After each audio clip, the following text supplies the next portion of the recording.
Hey guys, it's Stace and Bob coming at you from the Superstition Mountains over here in Gold Canyon, Arizona. Hey Bob. Bob, say hey to everybody. There you go. Bob says hey. We are here today because we're going to introduce you to some of the things that I am worried about. When you all come out here, all of our snowbirds that come out to visit, these are some of the things that I do not want you to get hurt on. So this is Bob and Stace giving you basically a public service announcement. This is your safety lesson for the day. I call it my box of bad. When I'm at the museum, I meet guests from all over the world. Literally, I have met guests from everywhere, and most of them have not done any studying on what the cactus are like out here, how many of them we have, and how dangerous they can actually be. The amount of people that I have seen hurt themselves or potentially hurt themselves being so unaware made me create this assortment of things to talk to the guests about, and it has been exceptionally popular. So I figured I might as well just videotape it if you knew that you had friends that were coming out this direction for any kind of vacation, that maybe you could tell them, hey, watch this before you come, understand a little bit of what is out here. So I'm going to grab my tongs, if I can, do this with one hand, and see if I can show you all the different things that I'm talking about. Now in the desert, there's nothing soft. So if you see a cactus that looks like it's relatively soft, it's not. If I can get that closer, oh, those little tiny bumps are actually spikes that you do not want in your fingers. Some of this stuff is just awful to get out, especially the smaller ones. Literally, it feels like the smaller they are, you have it forever. A lot of your trails are going to have things like this, something that's dried out, and the plant may not necessarily be right where you've seen it. It's dried out, it is blown in the wind, whatever. It could have fallen off of someone's truck. Who knows how it got out there? We have some cactus here. I have seen these with little halos of flowers on them, and they're pretty fantastic. I call it a fish hook. Now I'm going to remind some of you all that maybe that don't know me that well. Stacy's just desert. I am not a plant expert. I've just born and raised desert, so there are things that I know just simply from being out in this area. If you live someplace that say it snows a lot, or if you've got forest, you know things that I don't know. So it's just things that I want you to stay safe and don't hurt yourself. Then you can tell by this cactus, the spikes go all different directions. And like I said, I refer to it as a fish hook cactus. There's probably a technical name for it, but your locals are going to call it things like fish hooks. Be careful. That is awful to get out of you because of the fact it goes in all kinds of different directions. Now, our most notorious problem out here, these are jumping cholla. I've watched videos where people purposely jump into them, and I'm just amazed that you would do something that reckless. Don't ever get this stuff near your eyes. Besides the obvious problem, there's a sheath that's on the outside of these spikes that's awful.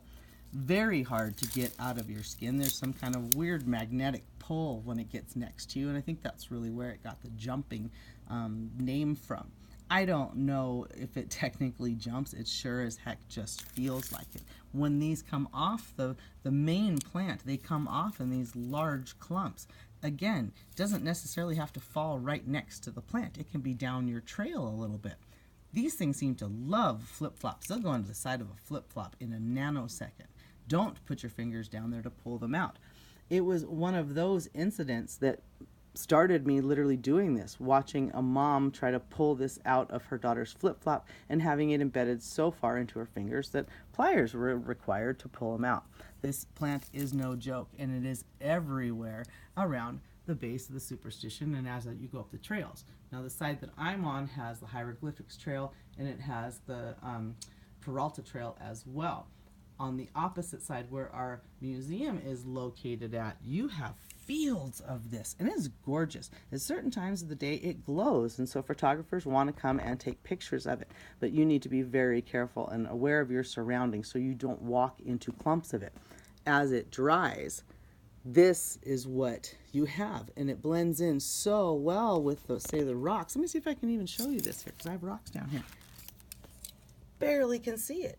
You can't see this stuff, and it just jumps into flip-flops. Doesn't matter that it is not that alive as a plant anymore. Same stuff, y'all. So that is jumping cholla. Now, we have another cholla type of cactus. We all call these teddy bear chollas because they look furry. This would all be on the same plant. These little nubby things are on this main type of plant. Wicked, you do not want these furry things on you, on none of this near you. That is not soft. That is not good. Don't let the kids go up to something like this and go, oh, look at her, it looks soft. It's not, it's bad. Over here, we are going to get into prickly pear. Prickly pear is another one that's got some vicious spikes on it. So those seem to be quite obvious, right? So, well, okay, I'll just grab one of these fruit that are on the prickly pear. This is the prickly pear, actually. I'm probably saying it wrong. Off of the cactus. I use tongs. If you notice, I'm using tongs because you have those little awful spikies all over this. You may not be able to see it. I'll try to do the best that I can with my camera, but this is bad. Don't go up to those and try to grab them because you've heard that prickly pear is yummy or you wanted it in your margarita. Make sure that you have tongs before you do that. Just a cactus you're going to find out here. Like I said, again, I don't know all the names, and I don't think y'all really even want to know the names for me. You just want to see some of it so you know what to be aware of when you come out. Every plant we have out here protects itself. It's the desert. What it's protecting is its moisture. Now, this plant I had to harvest a lot this year. I picked over 800 of these. Yes, I said 800. Because, do you see that, Mark? That came from javelina. Now, the plant has healed itself, but the javelina out here, which is a wild animal, it's a collared peccary. Most people think it looks like a wild pig. It's not. We're not going to get into that lesson right now. But anyways, those wild animals come up and they chomp through your plants if you do not get your prickly pear. So to try to save all of my acreage of this, 800 of them this year. Okay, guys, then as we go, these you'll find, I call them the taller barrel cactus. These are at the bottom. It's where the plant has either died, not gotten enough water, whatever, sunburn, fireburn, whatever. You will find this at the bottom. These kind of freak me out because individually I've seen them on the trails and I think it's a big spider. And for someone as crazy as me and done all the stuff that I am, big spiders still kind of freak me out, especially ones with big long legs. So yes, these are something you'll see, but yes, the spikes on them are horrible. I don't even think I can get these apart. Let me see if I can get one apart. So you would see something like this on the trail. So yeah, if you're not familiar with that, that looks like a ridiculous spider. It's not. It's just off of a cactus. But nonetheless, you don't want this in your shoe. You don't want to step on this. And like I said, don't wear flip-flops. Look at the stuff that we have out here. This is dangerous. Don't let your kids wear soft shoes, open-toed shoes, not on any of the trails.